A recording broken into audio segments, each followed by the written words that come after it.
정용실의 뉴스 브런치.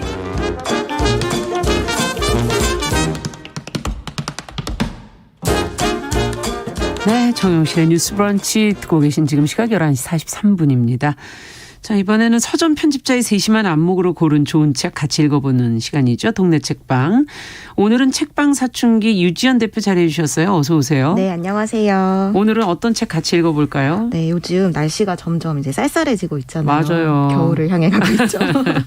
그래서 네. 오늘은 마음의 온도를 좀 높여줄 따뜻한 신작 소설 한 권 소개를 하려고 하는데요. 네. 설재인 작가의 내가 너에게 가면이라는 작품인데요. 네.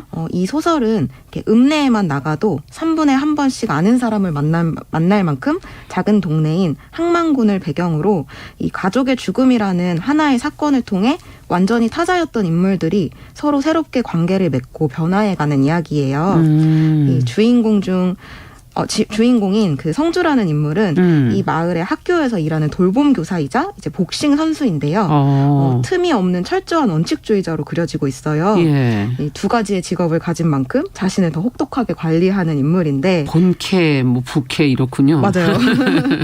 네, 돌봄 교사로서는 아이들을 이렇게 공평하게 좀 대하려고 노력을 하고 좀 스스로 혹독하게, 그리고 복싱 선수로서는 이 식단이나 체중, 운동을 규칙적으로 지키는 삶을 살고 있는데요. 이런 성주에게 낯선 두 사람이 다가오는데 그거에 이제 바로 할머니의 장례식장에서 만난 에린이라는 아이와 그의 삼촌인 도연이라는 인물입니다. 이 에린은 자신의 엄마의 죽음을 겪고 그 새학기에 이 성주의 돌봄반에 들어오면서 이들의 관계가 얽히고 설키면서 이어져 나가게 되는데요. 네. 이 소설의 주요 소재이기도 하고 이 반복해서 말하는 단어인 돌봄이 이 소설의 키워드라고 할 수 있겠습니다. 아, 돌봄이 이 소설의 키워드예요. 네. 저희 방송에서 제일 많이 말하는 돌봄, 보살핌 네. 이런 소재들은 사실은 뭐 어떤 시설이라든지 네. 아니면은 흔히 얘기하는 거는 주로 맞아요. 가족이라든가 요즘에 이제 학교에서도 돌봄 교사 이제 이런 네. 얘기들이 있으니까. 근데 이 소설에서는 완전히 서로 타자들 사이에서 이걸 다루겠다는 건가요? 네, 맞습니다. 이제 그 지점을 이제 주로 이야기하고 있는데요. 말씀하신 대로 이제 대체로는 보살핌의 역할도 좀 분명하게 정해져 있고 또 특정한 이미지로만 그려져 있기도 하고. 그렇죠. 이런 게 명확하게 좀 규정되어 있다 보니까 이런 범주에서 벗어나는 것에 너무 가혹해지는 면이 좀 있었잖아요. 그런데 이제 이 소설에서는 그런 돌봄이나 보살핌의 이미지를 좀 제한시키는 게 아니라 네. 다시 한번 넓은 폭에서 생각해 볼 수 있게 만들어주는 것 같아요.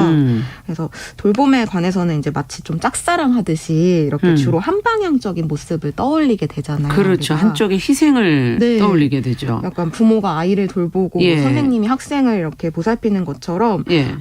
이런 식인데 이 소설에서는 이 타자와 타자 사이를 다루면서 이렇게 서로 마주하는 마음 자체랑 관계에서 보살핌이 가능하다는 걸 보여주고 그것이 좀 사랑의 가치이자 가능성임을 떠올리게 하는데요. 네.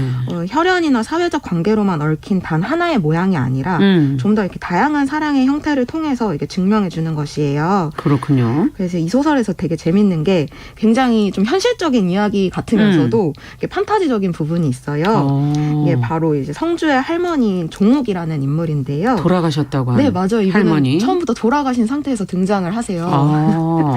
그래서 이렇게 운동 때문에 탄수화물을 섭취하지 않는 손녀를 보면서 이 곡기를 끊었다고 말하면서 제 몸을 제대로 챙기지 않는 걸 이렇게 죽은 이후에도 이렇게 걱정을 놓지 못하고 있는 모습이 나오는데 이제 그걸 보고 저승사자들이 당신이 생전에 아주 큰 좋은 일을 하나 했으니 원하는 사물에 깃들어서 9달 동안 이승에 머물게 해주겠다라는 제안을 해요. 네. 그래서 처음에는 약간 죽어서도 이렇게 보살핌을 놓지 못하는 할머니의 이미지가 좀 전형적으로 느껴지기도 그렇죠. 했는데 네, 이야기를 이렇게 끝까지 읽고 나서 보니까 오히려 돌보는 마음이라는 건 이런 거겠다 싶은 게 이렇게 건강과 행복을 바라는 그런 추상적인 서포트가 아니라 엄청 구체적인 것이구나 싶었거든요. 그렇죠. 네, 그저 이 손녀가 밥을 반 공기라도 매일 먹기를 바라는 것 같은 것이나 자꾸 자기가 만든 빵을 가져다 주는 인물이 등장을 하는데 네. 이게 그냥 밀가루를 반죽하고 굽고 몇 시간 동안 이제 며칠 동안 누군가를 생각하며 이 빵을 만들잖아요. 그럼요. 그런 결과물을 누군가의 입에 넣어주는 게 자신이 할 수 있는 것이라고 생각하는 것. 이런 것들이 이렇게 거창하지도 않고 사소하지도 않은 진짜 필요한 돌봄이겠다는 걸 좀 점점 이해하게 되더라고요. 그러네요. 굉장히 구체적일 수 있다. 조금 너무 사소해 보이기도 하지만 네. 사실은 그 안에는 많은 시간과 정성이 분명히 들어간 건 사실인 것 같고. 맞아요. 네. 어떨 땐 정말 이런 부분들 하나하나가 감동을 줄 때가 있는 것 같아요. 삶 안에서도. 네. 소설에서도 마찬가지겠지만. 맞아요. 작고 이렇게 조금 하찮아 보이는 것들이 오히려 크게 다가올 때가 있잖아요.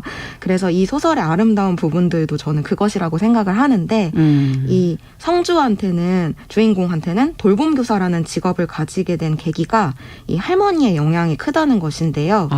이 할머니가 자신을 애지중지 키운 것에 대해서 성주는 내가 뭐라고 이렇게 다정한 양육자 밑에서 행복하게 사는 건가 그런 마음에서 이제 돌봄 교사를 시작했고 이렇게 과분하게 받은 걸 물려주고 싶은 마음이라는 표현이 있어요. 소설에서.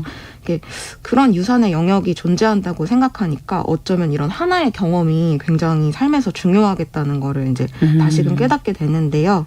이제 그런 부분들을 이 주인공은 가족이 아니라 다른 타자에게 이어가고 있는 것이잖아요. 그래서 그런 것들이 좀 인상이 깊었고 네. 또 반면 그럼에도 이 주인공은 남들은 잘 돌보는데 또 스스로는 잘 돌보지 못하는 사람으로 등장해요. 이것도 안 되는데. 네. 네, 맞아요. 그러니까 스스로를 돌볼 줄을 모르는 거예요. 그래서 할머니가 이승을 떠나지 못하고 손녀를 이제 지켜보고 있는 건데 뒤로 갈수록 주인공들이 이제 서로 관계를 통해서 성장 서사로 연결되는 것처럼 아까 말한 대로 이렇게 돌봄이 누군가의 일방향이 아니라 양방향으로 이렇게 보살핌이 향할 때 사람은 성장하게 되는 것 같다라는 이야기를 또 하고 있는 것 같고 네. 그런 점에서 이 이야기는 우리가 누구나 보살필 수 있는 존재다. 라고 생각하게 되는 그런 마음을 좀 각도로 만들어주는 것 같아요. 그러네요. 그래서 그동안 이제 말해진 보살핌의 영역이 좀 제한적이었다면 이렇게 조금 폭넓게 다가가는 이야기가 조금 새롭게 다가와서 오늘 가지고 오게 된 것 같습니다. 보통은 어머니가 네. 돌봐주는 거, 이거를로 한정해 놓고서는 다른 사람들은 어떤 돌봄의 영역에서 좀 빠져나와 있는 맞아요. 것처럼들 생각을 하시지만 사실 우리는 누구나 타인을 돌볼 수 있고 네. 자신을 돌볼 수 있고 맞아요. 돌볼 수 있는 존재다. 지금 그런 얘기신 것 같아요. 네.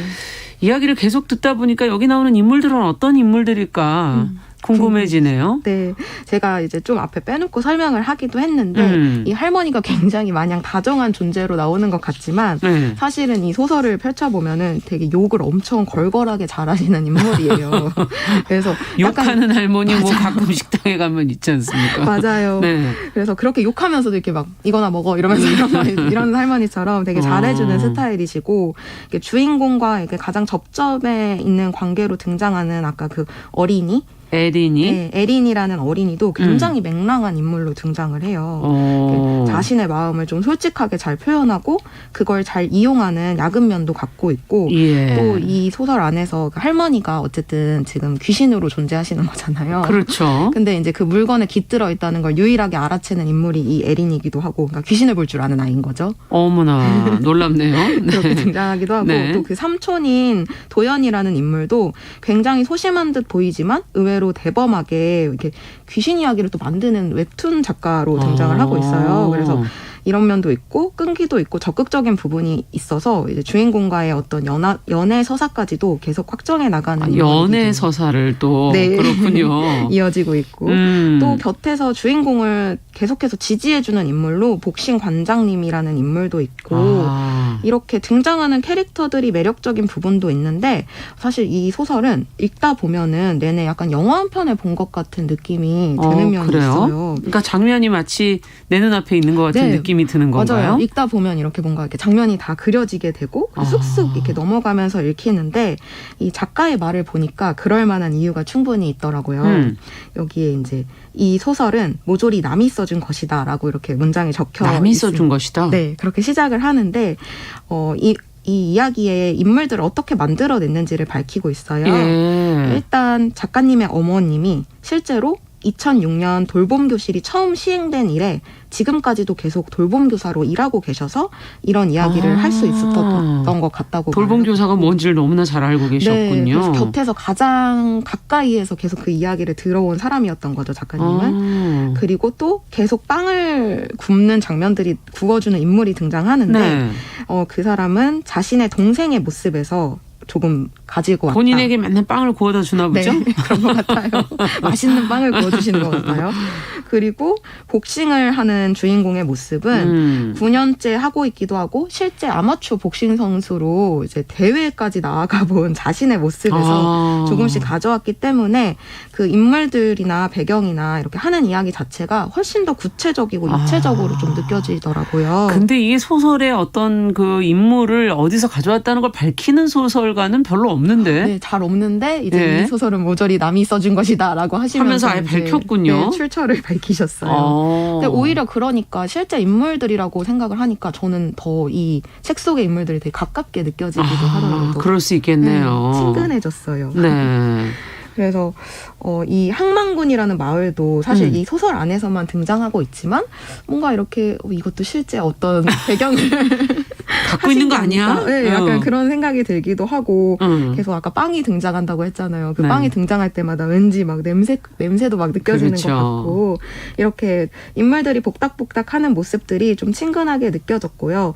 사실 이게 죽음과 상실에서 이제 시작이 되는 이야기거든요. 할머니의 죽음. 네. 네. 그래서 무거울 수도 있는데 오히려 이런 점들을 좀 더 지우고 새로운 만남과 사랑으로 좀 더 건강하고 씩씩하게 극복하는 모습을 통해서 이렇게 읽는 사람들한테도 그 기운을 좀 전해주는 것 같아요. 그러네요. 어쩌면 죽음과 상실을 극복할 수 있는 방법은 또 다른 사람들과의 만남과 뭐 사랑 뭐 이런 거로 사람의 상처를 사람으로 맞아요. 치유하는 그렇군요. 네. 자, 그래서 어떻습니까? 전반적으로는 어떤 기분이 드는 작품인가요? 약간 이런 아까 말씀드린 것처럼 이렇게 복싱의 이미지도 굉장히 활동적이잖아요. 네. 정적이지 않고 활동적이다 보니까 되게 그런 좋은 기운을 주기도 하고 사실 이 소설은 이 소설 속 주인공들을 변화시키고 성장시키기도 하지만 이렇게 독자한테 가닿게 하는 마음이 있어요. 그래서 이 보살핌을 받고자 하는 마음 그런 연약함까지도 좀 나의 일부로 받아들여 보자라고 말하고 있기도 하고 그리고 나면 이제 내 연약함도 타인의 연약함도 받아들일 수 있고 그렇게 서로를 돌보면서 점차 더 단단해지는 용기를 얻을 수 있다는 거를 보여주고 싶었던 게 이 작가의 그렇군요. 이야기가 아니었을까 가늠해 보고요. 네. 이런 든든한 보살핌의 연대를 저는 약간 상냥한 의지라고 표현을 하고 싶은데 좀 그런 마음을 전달하는 문장을 아나운서님이 읽어주시면서 오늘 소개를 네. 마무리해보면 좋을 것 같습니다. 어른이 돼서도 가끔은 아이처럼 그런 말이 필요했다. 너의 든든한 아군이 되어주겠다는 말. 내가 책임져 줄 테니까 내가 만약 아니라고 생각하는 것이 있으면 아니 부당하다고 여겨지는 상황에 놓이면 받아서 안 되는 상처를 받는 경험을 하게 되면 참거나 애써 수긍하려 들며 스스로를 진창에 처박지 말고 그냥 뻥 차버리라고. 뭔가 잘못되어도 내가 있으니까 보험이 되어줄 테니까 일단 그렇게 해보라고. 네, 이 문장을 적어주셨네요. 네. 아우 든든하네요. 이런 아군이 누군가가 있다는 건 네. 살아가는데 오늘 설재인의 내가 너에게 가면 동네 책방에서 같이 읽어봤습니다. 책방사춘기 유지연 대표와 함께해 주셨습니다. 감사합니다. 네, 감사합니다. 자, 정용실의 뉴스브런치 목요일 순서도 마치겠습니다. 저는 내일 다시 뵙겠습니다. 안녕히 계십시오.